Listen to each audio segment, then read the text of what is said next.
If you will openly call Honduras a shithole, state that it is definitively an inferior country and the United States is better, I give you my word, I will advocate proactively for stopping all deportations tomorrow. This video is going around, and I get it, and this is what the left does. They play on your heartstrings.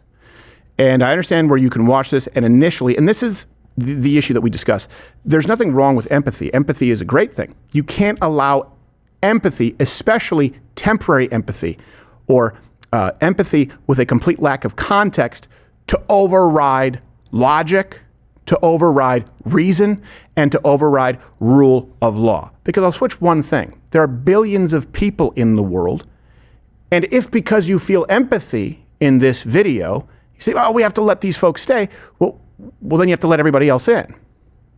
And then this country becomes Honduras, or Haiti, or Nicaragua. So, following video was shared by Lauren Witzke, I believe that's, or it was Witzke, on X. Here are some, allegedly, from what we understand, illegal aliens pleading not to be sent back to the country from which they illegally migrated.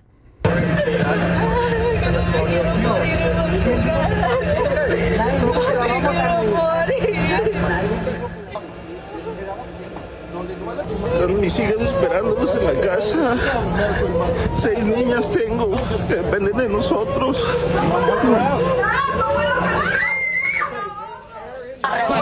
Sorry, the I can't breathe defense has kind of run its course. I can't breathe. Treadmill. We are helping you. We're sending you back to the country where you belong.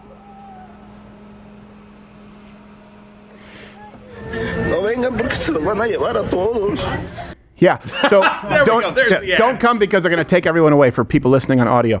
And I get that you'll feel, she's saying, hey, I'm having an anxiety attack. Yeah. I can't be gently placed into this truck that will pay for my travel back to my home country. And she doesn't even say it in the official language of this country. Is that starting to give you some context here?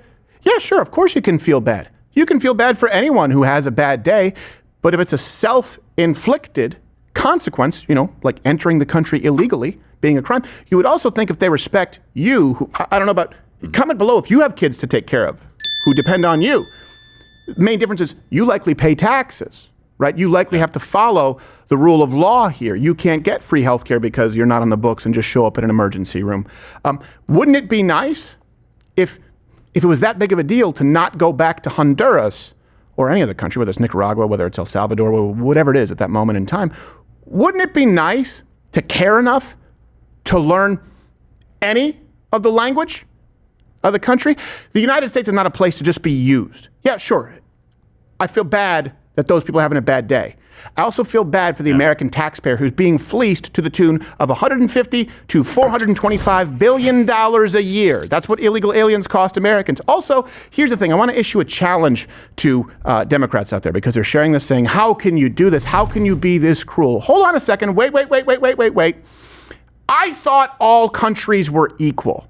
How could it possibly be cruel to send someone to a beautiful, wondrous country with great food, as you put it? As a matter of fact, I remember the left being so outraged, they ran a campaign against Donald Trump and, of course, the voters for referring to any other countries as inferior. I have no idea what the president has against the people of Haiti, but if the president doesn't like them, they must be lovely people. He immigrated from Ghana, a country Donald Trump apparently thinks produces very subpar immigrants. I don't know why the president doesn't know that. The Post reports that according to 2 people briefed in the meeting, the president asked, quote, why are we having all these people from shithole countries come here? Correct. In the course of his comments, watch the pro clutching. Things which were hate-filled, vile, and accurate. Racist. But I cannot believe that in the history of the White House, in that Oval Office, any president has ever spoken the words that I personally heard our president speak yesterday. Johnson was dropping hard R's every other word. Remarks attributed to the commander-in-chief of this Grant nation. was drunk. They include a word not allowed to be spoken in most households where children are present. The wording at the bottom of your screen is indeed a first for all of us. Yes, it's a first for all of us. This is the pearl clutching from the left. It's like they didn't learn their lesson from Tipper Gore. This is a first for a president. You do realize that Lyndon Johnson used the N-word. It was his word for black people. George Washington killed Indians. I guarantee you at some point William McKinley called someone a faggot. I can't confirm it, but I'm quite certain. Nixon did. He was like, "Oh, those fags out in the street." Can you believe that he said a country is shitty? Well, yeah, I say it all the time. Exactly. We all say it all the time. I think Kennedy called a few women whore. Yes, he did. And he knew they were whores because he was having sex with them. And paying them. Yes. Oh. All the Kennedys were, except for Ted. Marilyn Monroe had standards. Now, here's my challenge to the DNC. Anyone out there on a national level, meaning if you're a senator or a congressman or some kind of a chairperson in the national level DNC, if you will openly call Honduras a shithole, state that it is definitively an inferior country and the United States is better, I give you my word, I will advocate proactively for stopping all deportations tomorrow. Honduras, is it a shithole? There's your challenge. Provided, by the way, I'll advocate for it if they all agree to learn English and pay back taxes.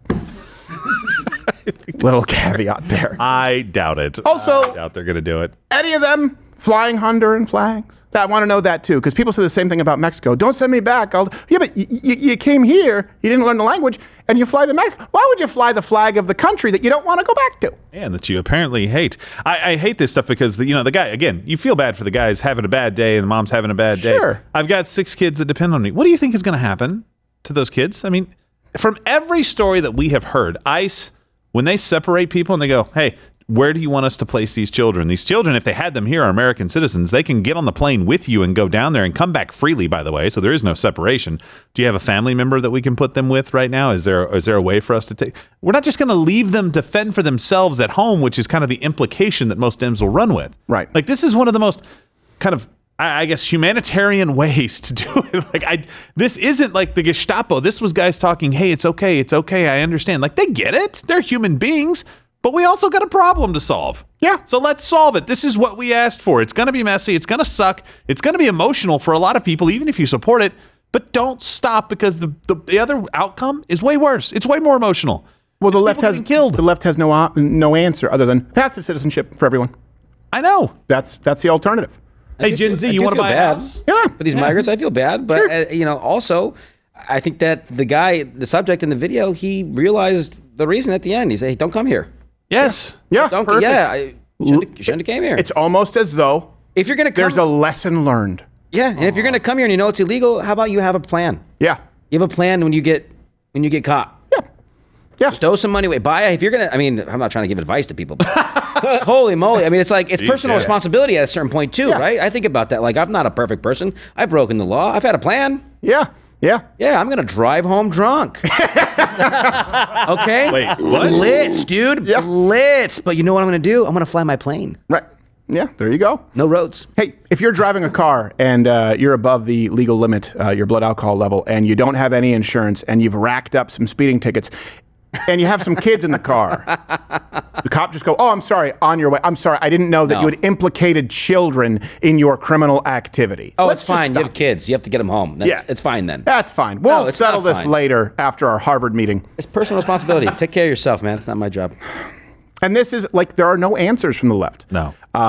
The answer is always, in one form or another, removing or discounting any type of accountability. Yep. That's really what it is. And when people say the left has changed, no, the right has gone left and the left has gone far left. But because of feminism, and it was entirely predicated on removing accountability from half of the voting populace, right? When we looked at abortion rights, when we looked at the idea of sexual freedom, being free from the consequences of your own actions, the left truly is a party of no accountability.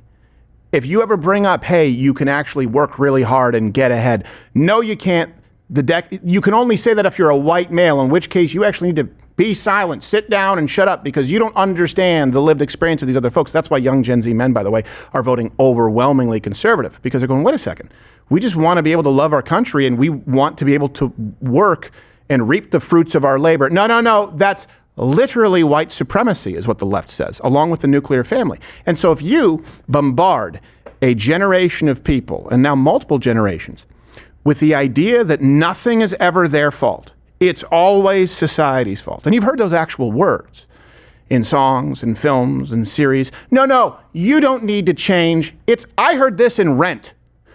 They all have AIDS, just to give you an idea. The play Rent, they're all sleeping with each other and shooting heroin with dirty needles. They have AIDS. And one friend says, it's not you who needs to change. It's the world who needs to change. No, you need to change. You do. You're doing heroin with dirty needles and banging trans hookers. It's probably why you got AIDS. I was about to say, the AIDS begs to differ. Yeah, the rest of the world doesn't do that. If you don't do that, you likely won't get AIDS. But if you tell an entire generation of people nothing is your fault, the world needs to change and work around you, what do you end up with? Well, you end up with a mental health epidemic. Hey, if you're still watching this, you may be one of the 6 million or so subscribers on YouTube who is, for one reason or another, I don't understand it, still here. So back in the day, I would say click one of these videos and subscribe, but really just head on over to my channel on Rumble. Follow me there. I'm live 5 days a week, 11 a.m. Eastern, and I actually say the things that I mean to say. On YouTube, it's everyone here is kind of neutered, really, and there's just a general lack of testicular energy, but I mean that in the heterosexual way. Mostly.